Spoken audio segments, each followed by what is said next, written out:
बिस्मिल्लाहिर्रहमानिर्रहीम बोलते कालम के साथ मैं आमिर रज़ा खान। और मैंने अपने पिछले व्लॉग में कहा था कि अस्करी नाकामी के बाद अमेरिका जो है वो अब इक़्तिसादी पाबंदियों की तरफ जा रहा है। हालांकि इक़्तिसादी पाबंदियों के बाद ये अस्करी की तरफ आए थे, लेकिन चलें उलट पुलट जो है, हेर फेर जो है वो होता रहता है। लेकिन अब के जो शिकस्त हुई है उसमें ना सिर्फ ये शिकस्त शामिल है कि अस्करी और इक़्तिसादी तौर पर अमेरिका अपने अहदाफ हासिल नहीं कर सका, बल्कि इंटेलिजेंस जो है उसके हवाले से भी उसको शदीद नाकामी का सामना रहा है। जंग के शुरू में ज़रूर ईरान को नुकसान उठाना पड़ा और उसकी बुनियादी वजह वो भारतीय जासूसी नेटवर्क था जो इसराइल के एम्मा पर वहाँ पर बनाया गया था और इसराइल उससे भरपूर फ़ायदा उठा रहा था। लेकिन जंग के आगाज़ में ही जब ईरान को इस बात का इदराक हो गया कि ये वो मुखबर हैं जो कि जिस थाली में खाते हैं उसी में छेदते हैं, उन्होंने उनको निकालना शुरू किया और अब तकरीबन ये जो है जासूसी का नेटवर्क या गद्दारी का नेटवर्क जो है ईरान से ख़त्म हो चुका है। मुकम्मल तौर पर तो ख़त्म नहीं होगा कभी भी, क्योंकि जब ये जासूसी का नेटवर्क बनाया जाता है तो मुकामी लोगों को भी शामिल किया जाता है और मुकामी लोग जो हैं वो हमेशा इस तरह की चीज़ें जो हैं वो मालूमात जो हैं फ्राहम करते रहते हैं। लेकिन किस हद तक नाकामी हुई है इसका अंदाज़ा आपको इस बात से होना चाहिए कि अमरीका की पासदारान इनकलाब के सीनियर अहदेदारों की मालूमात फराहम करने पर $1 करोड़ तक का इनाम रखा गया है। इसका मतलब ये है कि आप इनको ढूंढने में नाकाम हुए हैं। ये कोई बहुत मतलब आप इसको इस तरह से समझें कि मुस्तफ़ा खामनई नहीं है जिनको आपने तलाश करना था। ये उनके वो कमांडर्स हैं जिनके बारे में ये सेटकॉम या अमेरिका ये कहता है कि अमरीकी अहदाफ को जो निशाना बनाया गया है वो इन्हीं के एम्मा पर बनाया गया है। उनकी तस्वीरें भी साथ दी गई हैं।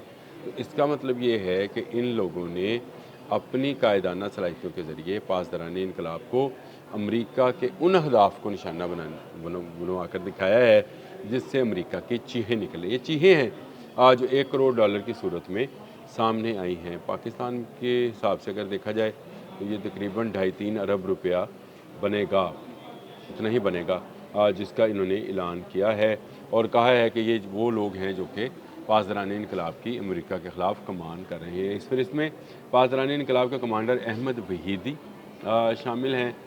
फिर ख़ातमुल अंबिया हेडक्वार्टर के कमांडर अली अब्दुल्लाही शामिल हैं। फिर पासदारान इनकलाब के साइबर शोबे के कमांडर हमीद रज़ा लश्करान, ये पहली दफ़ा आपने नाम सुना होगा, लेकिन जितना इनका सिस्टम नाकाम बनाया गया है जो कि सारे का सारा साइबर के शोबे से मुंसलिक था। अगर आपको याद हो तो मैंने आपको बताया था कि MQ9 को कंट्रोल कर लिया था, यानी उसको कंट्रोल करके तबाह किया गया। उसकी अपनी सलाहियतें जो थी वो अमेरिका के लिए, जो कि अमेरिका का कमांड एंड कंट्रोल सेंटर्स थे, वहाँ पर अंधी हो गई थी। उसके कैमरेज, उसकी रडार्स जो हैं उन्होंने उस तरह से काम नहीं किया। तो ये सारा साइबर के ज़रिए, फिर इसके साथ नेविगेशन सिस्टम जैसे बाइडू चलाना है और मिसाइल्स को जो है हरकत देना है, ड्रोन्स को भिजवाना है, उड़ाना है। ये सारा अब साइबर से रिलेटेड चीज़ें हैं। फिर जो साइबर बोट्स हैं ईरान की, इस पर किसी दिन बात करेंगे वो क्या हैं। ये सारी चीज़ें जो हैं ये इन्हीं के अंडर आती हैं।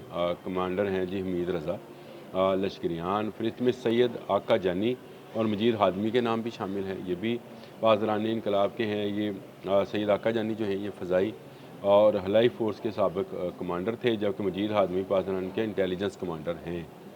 ये दोनों मतलब जो थे इनका नाम भी इन्होंने शामिल किया था, लेकिन ये दोनों अब तक तो हमारी इतलात के मुताबिक जो है वो शहीद हो गए। फिर इनका नाम क्यों शामिल किया गया, ये एक सोचने की बात है।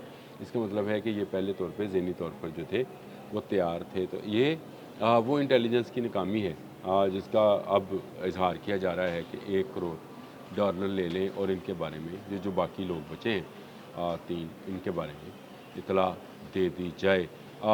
जिनके बारे में ये कहा जा रहा है कि वो शहीद कर दिए गए थे, उनके बारे में भी अभी इन्हें कोई कंफर्मेशन नहीं है। कहा जाता है लेकिन ये नहीं कंफर्म कि वो शहीद हुए या नहीं हुए।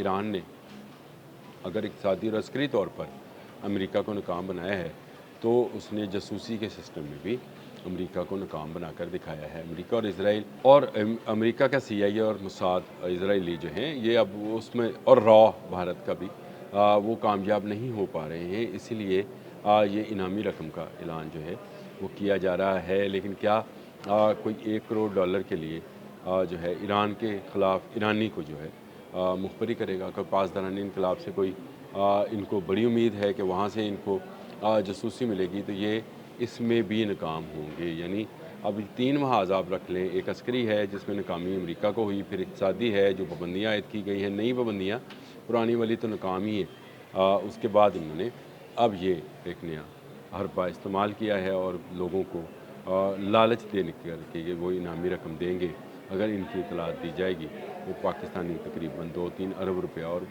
جو ہے یہ $1 کروڑ ایران کے لیے تو خیر ایران میں رہنے والوں کے لیے ایک بہت بڑی جو ہے اماؤنٹ ہو سکتی ہے، لیکن یہ ملک کے یوں سمجھیں کہ مفاد میں بالکل چھوٹی سی رقم ہے جو امریکہ اناؤنس کر رہا ہے۔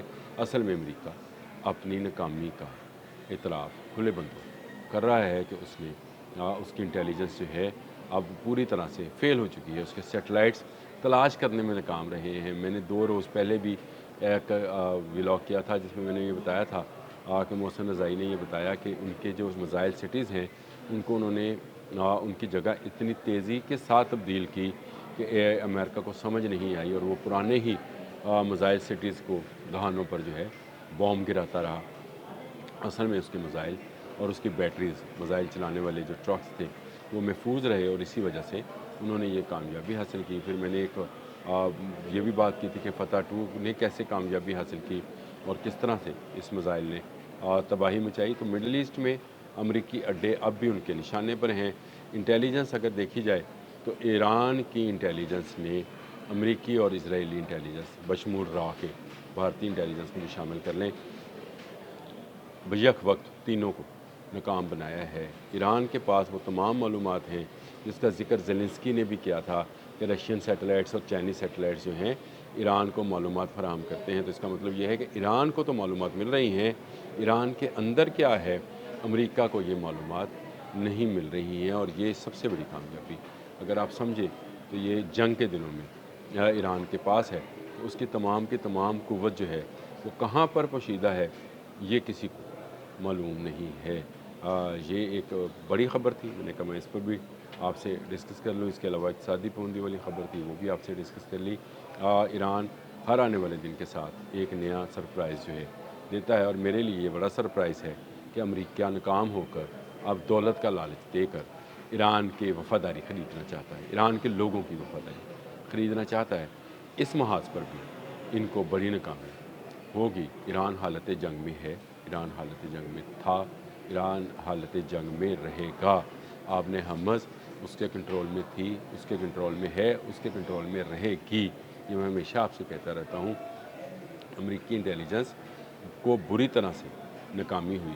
موساد کی رپورٹس پر یہ ساری کارروائی شروع کی گئی تھی، اور یہ کہا گیا تھا کہ موساد جو ہے کہ ایک بام گرنے کے بعد یا ایک علی خامنئی کے شہید ہونے کے بعد ایران کے لوگ باہر نکلیں گے اور واپس بادشاہی نظام کی طرف چلے جائیں گے۔